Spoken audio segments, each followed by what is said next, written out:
Aloha, this is the Aloha Kid, Bruno Escalante. You're watching PhilippineNews.com. Alright.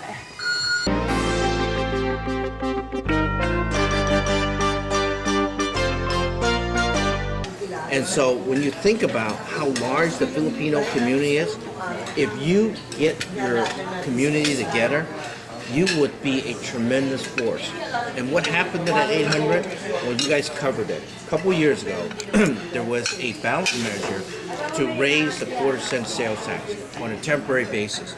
That was needed to fund public education, that was needed to forestall any more increases in the state tuition for CSUs and UC. Because of those 800,000, many of them were young individuals, they helped pass that particular measure to help themselves and help education. It also helped poor people and other individuals who are in need of services and so on. We brought in about $10 billion out of that particular measure. So think about that, 800,000 plus all the other individuals who are voting was able to change history. Because if you go back to some of your news reports at that time, people predicted that there was no way that we would be able to raise any taxes whatsoever. So again, I just want to remind you how large the Filipino community in the state of California is. It is the fastest growing Asian community in all of California, the fastest growing. And that's based on census data. So the Filipinos have power. It's just a matter of whether or not you're going to exercise it at all. And so over the years, what I've tried to do is to make elections a lot easier through online voter registration. We've got other things that we have done, such as looking at how to extend the reach of online voter registration. So all state database now, or all state internet website has a link to the Secretary of State voter registration platform. So we're going to continue to do whatever we can. There's another thing that I'm very interested in doing as Secretary of State, and that is that it's one thing to ask our friends and family members, colleagues, neighbors, and so on to register to vote. But it's also important that we help people understand the importance of voting. And the way that we do that quite a bit now is that we ask high school kids, when they are graduating, that they ought to register to vote. And we just kind of say, well, that's your responsibility and so on. As an educator, as a psychologist, I know that it takes a little bit longer time in order to get people to kind of let it sink in that that's a responsibility of themselves. And so one of the things that I'm very interested in doing, and part of why I want to be Secretary of State, is that I want to help young kids understand the importance of voter registration, civic engagement, civic participation.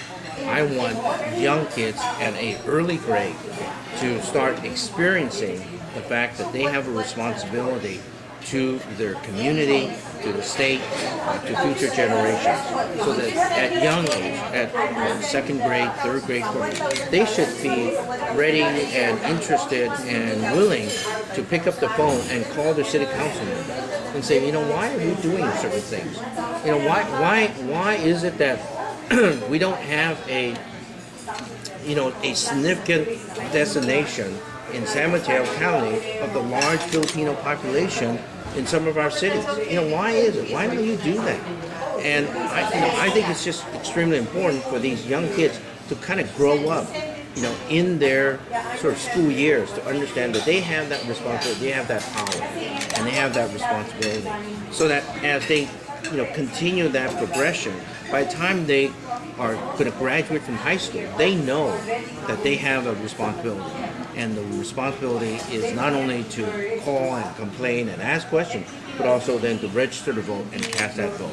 So that you don't have to then start pulling teeth of high school kids, say, hey, you ought to register to vote. And so they'll automatically do that.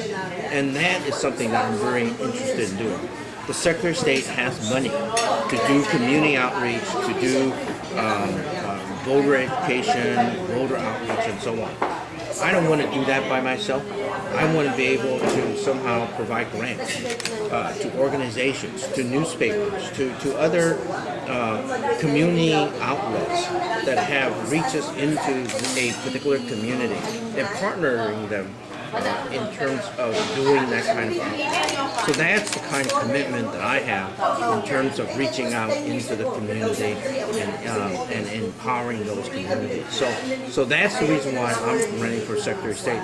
All that I would say about the Filipino community is that, unfortunately, the Filipino community has a not great record in terms of registering a vote and casting vote. I think I knew that agency back in the days, and it was called Filipino for Affirmative Action. I think it's called Filipino. Advocates. Yeah, right.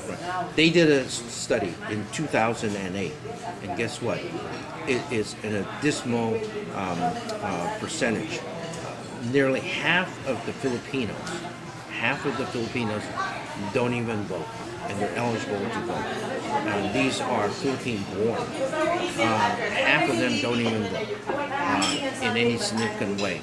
And then when you look at the voter participation of all Filipinos, it is at 17%. 17% of those Filipinos here, foreign-born or U.S. born, regardless, but they're all eligible to vote.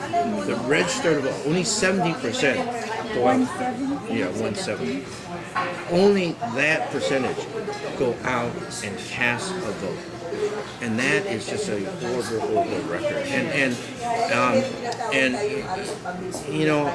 the way, unfortunately, the system here works out is that if you have the power, people will pay attention. If you don't have the power, people will not pay attention. And as I lead the Senate, I wonder, who will step up to the plate and speak for the Filipino, represent the Filipino. And if there isn't anybody else, then the Filipinos now have to really get organized, get determined that they are going to exercise that particular vote. The other thing that I mentioned at Luna is that you only have one Filipino right now in the legislature, and that's Rob Bonta. Right? The way that our system of government works now is that any individual who's elected to the legislature, they have 12 years in the legislature. They can spend however they want. But the way in which you get power in the legislature is you have to have seniority. You have to have that longevity. And so I would imagine that Rob Bonta is going to stay in the Assembly. He's not going to jump over to the Senate. If he jumps over the Senate, he starts from the bottom. So he has now developed some seniority already. So he's running for re-election. So he will win, and then he will finish the whole 4 years. So he will then, have 8 years left. Okay, so the question then is, he's there for the Assembly, but who's there in the Senate? And that is why it's really important that the Filipinos in this election and in future election understand that they have a responsibility. Don't do it for themselves, but do it for their children. Do it for their grandchildren. I mean, you don't want to get in a situation where issues that are important to the Filipinos don't get attended to, and they don't get addressed. And I just want to just end by just saying that this is my last year in the California State Senate, and I've appreciated all of your help and all of the support that you've given me, and also helping me to carry a lot of the agenda that is important to you. I mean, it was people kind of give me a lot of credit for designating October as Filipino History Month, and it's not me. It really was the Filipino community, and I was out Midwest talking about Filipino History Month, and there was a group of Filipinos in the Midwest that said, we would like to do something in our state to declare that. And I said, well, we'll get you the legislation. And I came back here, asked my staff to pull that legislation together, and it turns out there was never any legislation at all. And that's how it all came about. So again, whatever I've done is because of Filipinos asking questions, pushing me to move ahead. And so it's really important now that as I leave, that we get someone in the meantime who cares and understands the needs of the Filipino. But more importantly, it's really important to get a Filipino in the Senate. And part of doing that is, in fact, to register to vote and actually then cast a vote. And so that's what I want to say. So thank you very much for your time. Okay?